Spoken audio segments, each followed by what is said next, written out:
So we're going to be looking at perspective again, this time as a label, because in September you're going to need to start personalising your books, maybe your folders and your work. Tom Gates, for the younger members, always has perspective with keywords, maybe in English or maybe in a book for the reading. So it's a useful little tip to have. Enjoy, and you'll need some felt pens and something with a sharp point, so pencil crayons will also do. And enjoy having a go. Right, now for your tutorial. You're going to need a ruler, but not one like that, one like this that's transparent. You're going to need a nice sharp pencil. Now I'm going to be using darker lines with my pencil than normal because I need you to be able to see what I'm doing. But you need to use a soft pencil that's going to enable you to rub out the lines you don't need. So I'm going to move Mr. Panda ruler out of the way because he can't see through. He's nice, he's waving at me, but I don't need it. So you need a focal point, which is a dot. Some of you know about this already. Okay. And then we're going to have two guidelines up here. And I'm going to do the name Yoda. So I'm going to need 4 spaces. So from my focal point, there's space number 1 created straight away for me. And then I'm going to just normally have another 4. There they are. Oh, I can just use that there, look. I'll be rubbing that bit out. Now I'm going to fit the name Yoda in there. Now you can do bubble writing. Bubble writing's kind of soft and bubbly. Think curves when you're drawing it. Okay, think overlapping, maybe you might have to overlap it.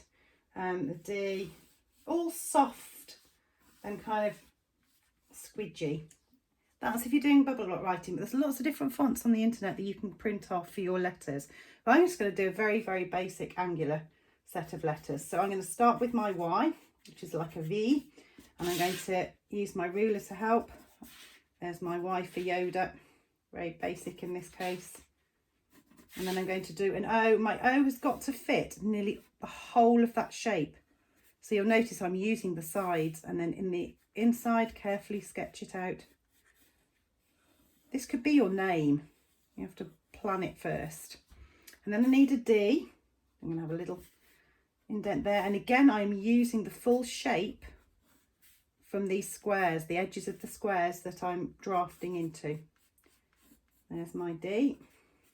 And then I need an A.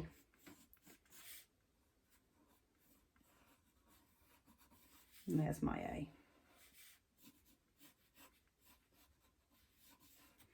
Yoda. So the next thing to do is going to be to use the perspective within our study. So we're going to connect up every corner that we can find or touching point to the focal point, because we want this writing to zoom. So I am now connecting up, and you can make a feature of the lines. So some people keep these. If you look at Tom Gates, they get kept and they get coloured in rainbows. Sometimes people remove them so that they have a cut off, and I'll show you how to do that in a moment. So the bottom of my D's there. I think I've got a contact point about there as well, and I'll show you how that works. I've got the O. I've got an O there. Always making sure that my ruler is swinging from this point here. There we are. Right, so now I've got radiating lines from my focal point to the points on the bottom of my lettering. So now I could leave it like that and colour it in, and I could use the colours of the rainbow and make it really funky, or I can make it even more 3D. So what I'd need to do is I'd need to make the bottom of my letters strong, which is what I've just done there. And then I need to look for any other points. So if you look there, there's a Y. There's a little kink there. We need that line. I'm looking now for any others. You could argue there's the top of the O a little bit there, maybe. These lines, most of them you won't need. Maybe part of the D. There's a point to anchor from, and maybe the A. Maybe not. No, we don't need the A.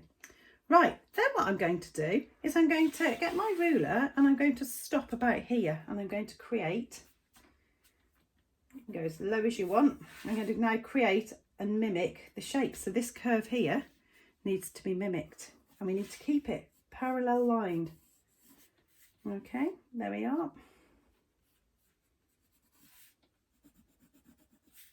And here, the A and the A. Hopefully you can start to see what's happening, because we've got some really important lines now that need to be kept, because they're making the letters more 3D. I'm hoping you can start to see that. If I start to go over these as well, I'll go over them with felt pens and hopefully that'll be even clearer. So I've got this shape here, that there's a hollow space here and up there, and it might be that you would see a perspective line, I can't say it. So I'm going to pop that in, and I'm going to create a distance for the Y. I'm looking at this line here. This is where the ruler is really important, because I'm looking at the line there and I'm checking that I'm not doing it wonkily. So it needs to be about there. And there might be one on the D here, because we've got the inside of the letters. If we're saying that these letters are 3D and they're deep and fat, then they should be deep and fat up here as well. So I now need to make sure the letters and the curved bits have got a little bit of a 3D-ness to them as well. I reckon it'll be about there. So you're using your judgment. I don't think there's any more I can do to that, unless there was a little bit there, which I'll just check again. It's almost on the line, so I'm going to leave it. Next task is to either make a feature of these lines, which I will do, and it's to colour it in.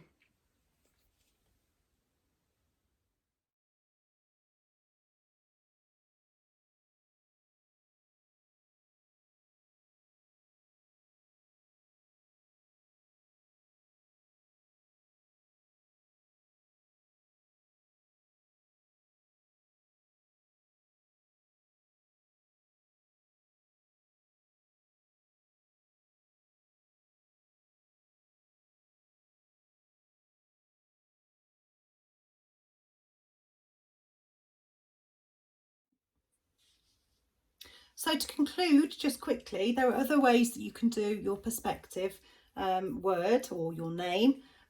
We went from a focal point and radiated lines out, but you can make quite interesting lettering just by using a few lines and being confident with your marks.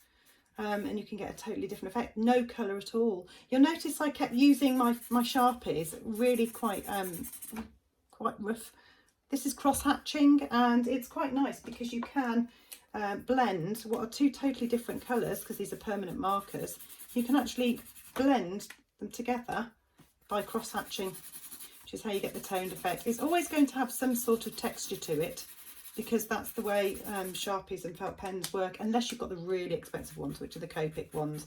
But that's how to blend two types of tones together, and greens in my case. Okay, it's all to do with the different lines, and you'll see I did that. Watercolours, obviously you blend them. If you chose to use watercolour, or pencil crayons might, if they're really good quality ones, blend too. There's only one other thing to mention, and that is if I'd have done my focal point here, and I got my 4 boxes, I'm now going to be really naughty and just use judgment, and I got my boxes there, then all the letters, let's just say I did a really curvy Yoda. It doesn't work so well with curves, really. I'm going to do a baby D for Yoda, lowercase, and maybe a little a. There we are. So if you did sort of softer writing, the perspective might not work so well, but this is what would happen if you had your focal point to a slight side. And if you were doing your surname and your full name, then you might radiate the surname out to this side. So you've got, if your name was Sarah Price, you could go Sarah and then Price on the other side. So you can do all sorts of things with this little dot and radiating lines into letters that sit in boxes, or actually take on the perspective themselves, because there is a difference between that one and that one. That's got the perspective in it, that hasn't. It's like a flat facade. There we are then. Have a go. My favourite set of words. If you don't try, you don't know where you're going to fail, and you don't know where you can make the difference. So do some fantastic tag letter type things in any medium.